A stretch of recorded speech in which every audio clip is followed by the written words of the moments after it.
everyone, welcome back to Kavita Sugar and Spice. ഇന്ന് നമ്മൾ ഉണ്ടാക്കാൻ പോണത് കാജു കട്ട്ലി അല്ലെങ്കിൽ കാഷ്യൂ ബർഫി. അപ്പോൾ ഇത് ദിവാലി സമയത്ത് വളരെ പോപ്പുലറായ കുറച്ച് സ്വീറ്റ്സുകളിൽ ഒന്നാണ് കാജു കട്ട്ലി. പക്ഷെ നമ്മളിത് കടയിൽ നിന്ന് വാങ്ങാൻ പോവുകയാണെങ്കിൽ ഇത് വളരെ എക്സ്പെൻസീവ് ആണ്. പക്ഷെ നമ്മൾ വീട്ടിൽ ഉണ്ടാക്കുകയാണെങ്കിൽ നമുക്കൊരു റീസണബിൾ പ്രൈസിന് ഇത് ഉണ്ടാക്കിയെടുക്കാം. മാത്രമല്ല ഞാനിതിൽ യാതൊരു പ്രിസർവേറ്റീവ്സും ഇട്ടിട്ടില്ല. ഇതിലുള്ള ഇൻഗ്രീഡിയൻസ് ആണെങ്കിൽ നമ്മുടെ വീട്ടിൽ തന്നെയുള്ള ആകെ 1-2 സാധനങ്ങൾ വെച്ചിട്ടാണ് നമ്മളിത് ചെയ്യണത്. അപ്പോൾ നമുക്ക് നമ്മുടെ കാജു കട്ട്ലി എങ്ങനെയാണ് ഉണ്ടാക്കട്ടെ നോക്കാം.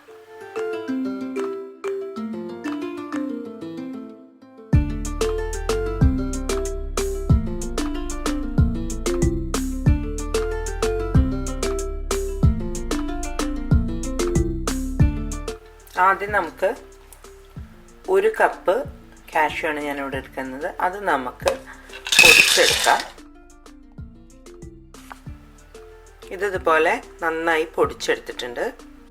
അതിനെ ഒരു ഫൈൻ അരിപ്പയിൽ വെച്ചിട്ട് നമുക്ക് അരിച്ചെടുക്കാം.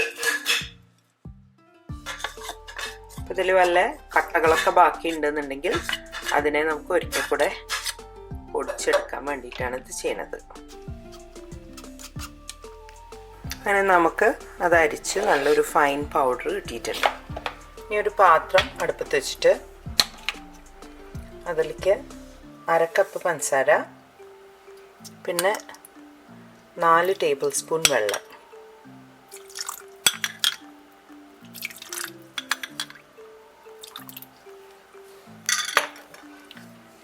ഇട്ട് ഇതൊന്ന് നല്ലോണം മിക്സ് ചെയ്യാം. പഞ്ചസാര സ്പൂൺ കൊണ്ട് തന്നെ ഒന്ന് മിക്സ് ചെയ്ത് കൊടുക്കണം, ഇല്ലെങ്കിൽ ചിലപ്പം അത് കാരമലൈസായി പോവും. നമ്മുടെ ഷുഗർ സിറപ്പ് ഒന്ന് തിളയ്ക്കാനായിട്ട് വെയിറ്റ് ചെയ്യാം. തിളയ്ക്കേണ്ട തോന്നലും നമുക്കതിലേക്ക് ഒറ്റ പിഞ്ച് മതി ഏലക്കായുടെ പൊടി ഇട്ടൊന്ന് മിക്സ് ചെയ്യാം. അത് ഓപ്ഷണലാണ്, നിങ്ങൾക്ക് ആ ടേസ്റ്റ് ഇഷ്ടമല്ലെങ്കിൽ ചേർക്കണ്ട. എന്നിട്ട് ഇതുപോലെ തിളച്ച് കഴിയലും ഞാനിപ്പം എൻ്റെ ഈ അടുപ്പ് ഓഫാണ് ചെയ്തത്. റെഗുലർ ഗ്യാസ് സ്റ്റവ് ആണെങ്കിൽ ലോ ഫ്ലെയിമിലേക്ക് ആക്കുക, കാരണം അത് അല്ലെങ്കിൽ അടി പിടിക്കും. ഞാനിപ്പോൾ ഇത് ഓഫ് ചെയ്ത് എന്നിട്ട് ഈ കാഷ്യൂ പൗഡർ അതിൽ ആഡ് ചെയ്തു. ഞാൻ ഓഫ് ചെയ്തതെന്ന് വെച്ചാൽ അത് ഓഫ് ചെയ്താലും എൻ്റെ അടുപ്പ് കുറച്ച് നേരം നല്ല ചൂടുണ്ടാവും. അപ്പോൾ വേണമെന്നുണ്ടെങ്കിൽ തന്നെ ഞാനത് പിന്നീട് ലോ ഫ്ലെയിമിൽ ആക്കിക്കോളും. ഇതിങ്ങനെ ഇട്ടിട്ട് ഒന്ന് മിക്സ് ചെയ്യാം. അത് നല്ലോണം അതിൽ മിക്സായി, പഞ്ചസാരയിൽ മിക്സായി എന്ന് ഉറപ്പായി കഴിഞ്ഞാൽ നമുക്കിതിലേക്ക് 1 ടീസ്പൂൺ നെയ്യ് ചേർത്ത് കൊടുക്കാം. എനിക്കിവിടെ തീ വല്ലാതെ കുറഞ്ഞിട്ടുണ്ട്. അപ്പോൾ ഞാനിത് ആദ്യം ഒരു ലോ ഫ്ലെയിമിലേക്ക് ആക്കുകയാണ്. ഇത് ഇളക്കണത് നിർത്താനേ പാടില്ല. എല്ലാം നല്ലോണം മിക്സ് ആയതിന് ശേഷം നമുക്ക് തീയൊന്ന് ലോയിലിട്ടിട്ട് ഇതുപോലെ ഇങ്ങനെ ഇളക്കി കൊടുക്കണം. ഇതിങ്ങനെ സൈഡിൽ നിന്ന് ഇങ്ങനെ വിട്ട് വരാൻ തുടങ്ങും, അതാണ് അതിൻ്റെ ഒരു അടയാളം. ഇതുപോലെ ഇങ്ങനെ വിട്ട് വരുമ്പം അകത്തേക്ക് ഇങ്ങനെ ഫോൾഡ് ചെയ്ത് കൊടുക്കുക.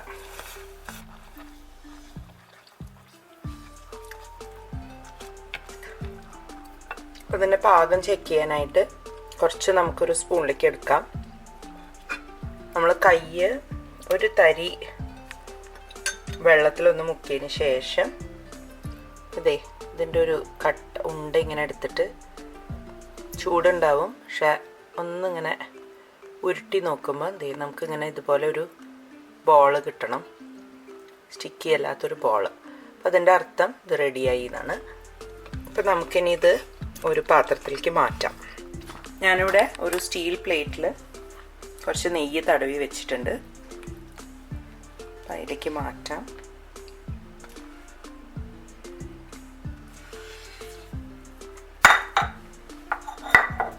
ഇതിപ്പോൾ നല്ല ചൂടാണ്, നമുക്ക് കുഴയ്ക്കാൻ ബുദ്ധിമുട്ടാവും. ഇതൊന്ന് കുഴച്ച് സോഫ്റ്റ് ആക്കേണ്ട കാര്യമുണ്ട്. അപ്പോൾ ഞാനിപ്പോൾ തൽക്കാലം ഈ സ്പാച്ചുല വെച്ചിട്ട് തന്നെ അതിനെ ഒന്ന് മിക്സ് ചെയ്ത് കൊടുക്കുകയാണ്. ഇത് വെച്ചിട്ട് തന്നെ നമുക്കിത് ഇങ്ങനെ അതിനെ ഒന്ന് മിക്സ് ചെയ്ത് കൊടുക്കാം.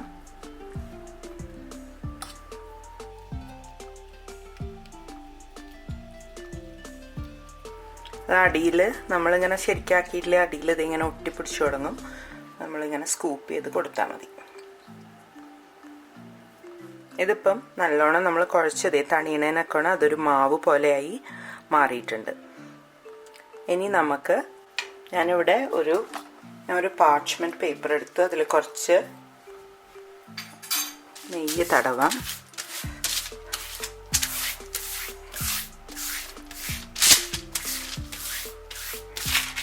കുറച്ച് വലിയ നീളത്തിൽ വേണം എടുക്കാൻ.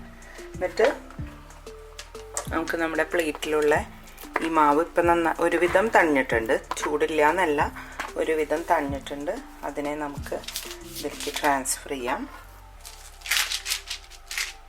കയ്യിൽ എണ്ണ തടവി ഉണ്ടാവണം കേട്ടോ. ഇതുപോലെ കൈ കൊണ്ട് ആദ്യം ഒന്ന് പരത്തി കൊടുക്കുക. എന്നിട്ട് ഇത് വെച്ച് ഫോൾഡ് ചെയ്തിട്ട് നമുക്കൊരു ചപ്പാത്തിക്കക് കൊണ്ട്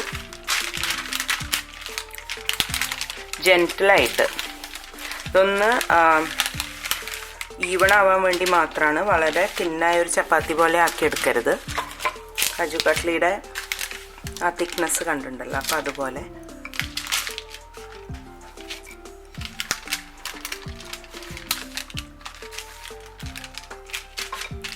ഇങ്ങനെ തൊട്ട് നോക്കുമ്പോൾ അറിയാം ഏകദേശം അതിൻ്റെ കട്ടി. എന്നിട്ട് ഇതിപ്പോൾ നമ്മൾ തുറന്ന് നോക്കുമ്പോൾ നല്ല ഫ്ലാറ്റായ ഒരു ചപ്പാത്തി പോലെ നമ്മുടെ കട്ട്ലി റെഡി ആയിട്ടുണ്ട്. ഒരു 5 മിനിറ്റിന് ശേഷം ഞാനിത് കട്ട് ചെയ്യാൻ പോവുകയാണ്. ആദ്യം അതിൻ്റെ എഡ്ജുകൾ, അൺഈവണായിട്ടുള്ള എഡ്ജസ് നമുക്ക് വേണമെന്നുണ്ടെങ്കിൽ കട്ട് ചെയ്ത് മാറ്റാം. എന്നിട്ട് ഞാനിപ്പോൾ സ്ട്രെയിറ്റ് ആയിട്ട് കട്ട് ചെയ്യാൻ പോവുകയാണ്. കാഷ്യൂ പൊടിക്കുന്ന സമയത്ത് ഞാൻ പറയാൻ വിട്ടുപോയൊരു കാര്യം എന്താണെന്ന് വെച്ചാൽ, നിങ്ങളത് കണ്ടിന്യൂസ് ആയി മിക്സിയിലിട്ടിട്ട് അടിച്ച് അങ്ങനെ പൊടിക്കാൻ പാടില്ല. കാരണം നട്ട്സ്, മിക്ക നട്ട്സും അതുപോലെ കണ്ടിന്യൂസ് ആയി പൊടിച്ചിട്ടുണ്ടെങ്കിൽ അതിൽ നിന്ന് ഓയിൽ റിലീസാവും. അപ്പം ശരിക്കുള്ള കാജു കട്ട്ലി ഒന്നും ഉണ്ടാക്കാൻ പറ്റില്ല. അപ്പോൾ നിങ്ങൾ എന്ത് ചെയ്യണമെന്ന് വെച്ചാൽ പൾസിൽ ഒരു 2-3 പ്രാവശ്യമായിട്ട് ഇട്ട് കഴിഞ്ഞാൽ അത് കറക്റ്റായിട്ട് നമുക്ക് കട്ട് ചെയ്യാൻ പറ്റും. ഇതിപ്പോൾ ഞാൻ സ്ട്രെയിറ്റായി മുറിച്ചു. ഇനി ഞാനിപ്പോൾ ഒന്ന് ചെരിച്ച് മുറിക്കുകയാണ്. അപ്പോഴാണ് നമ്മൾ കടയിൽ നിന്നൊക്കെ കിട്ടണ മാതിരത്തെ അങ്ങനത്തെ ഒരു ഡയമണ്ട് ഷേപ്പില്ലേ, അത് കിട്ടാൻ വേണ്ടിയിട്ടാണ് ഇങ്ങനെ ചെയ്യണത്. നിങ്ങളുടെ ഇഷ്ടത്തിന് ഡയമണ്ടോ സ്ക്വയറോ എങ്ങനെയാണ് വേണ്ടത് വെച്ചാൽ മുറിക്കാം കേട്ടോ. അതൊക്കെ ഓരോരുത്തരുടെ പേഴ്സണൽ ചോയ്സ്. അങ്ങനെ നമ്മുടെ കാജു കട്ട്ലിയൊക്കെ ഇവിടെ മുറിച്ച് റെഡിയാക്കിയിട്ടുണ്ട്. ഇനി നമുക്ക് ഇനി ചെയ്യാൻ പോണത് തികച്ചും ഓപ്ഷണലാണ്. ഇതുപോലെ ഒരു silver foil, silver edible wrap ഉണ്ടെങ്കിൽ അത് ഇതിൻ്റെ മുകളിൽ ഇങ്ങനെ വയ്ക്കാം. ഇതിനെ ഇതുപോലെ ജെൻറ്റിലായിട്ട് സ്ലൈഡ് ചെയ്തെടുക്കണം. ഇത് കൈകൊണ്ട് തൊടാതിരിക്കാൻ പ്രത്യേകം ശ്രദ്ധിക്കണം കേട്ടോ. കാരണം തൊട്ട് കഴിഞ്ഞാൽ അത് നമ്മുടെ കയ്യിൽ ഇങ്ങോട്ട് പോരും. ഞാൻ ഒന്നും കൂടി വെക്കുകയാണ്. അതിപ്പോൾ ഇങ്ങോട്ട് എടുക്കണ വഴിക്ക് തന്നെ ഒന്ന് മടങ്ങി. അപ്പോഴേക്കും കണ്ടു അവിടെ ഇവിടെയൊക്കെ അത് ഒട്ടാൻ തുടങ്ങി. അപ്പം ഞാനിതിങ്ങനെ വെച്ചിട്ട് വിരൽ കൊണ്ട് തന്നെ ഒന്ന് സ്പ്രെഡ് ചെയ്യുകയാണ്, കുറച്ച് പീസ് എല്ലാറ്റിലും ഉണ്ടാവാനായിട്ട്. നിങ്ങൾക്ക് ഇതിൻ്റെ മുകളിൽ മുഴുവൻ വേണമെങ്കിൽ ഇത് പരത്തിയിട്ട് വെക്കാം. അങ്ങനെയാണെങ്കിൽ ഒരു 4 സിൽവർ ഫോയിൽ വേണ്ടി വരും. നമുക്ക് ഇതിലൊന്നിനെ ഇങ്ങനെ എടുത്ത് നോക്കാം. ഇത് കുറച്ച് തണിഞ്ഞതിന് ശേഷം എടുക്കുന്നതായിരിക്കും ബെറ്റർ കേട്ടോ. നമ്മൾ മുറിച്ചിട്ടുണ്ട്, പക്ഷെ ഒന്ന് വിട്ടിട്ടില്ലെന്നൊന്ന് മേക്ക് ഷുവർ ചെയ്യുക.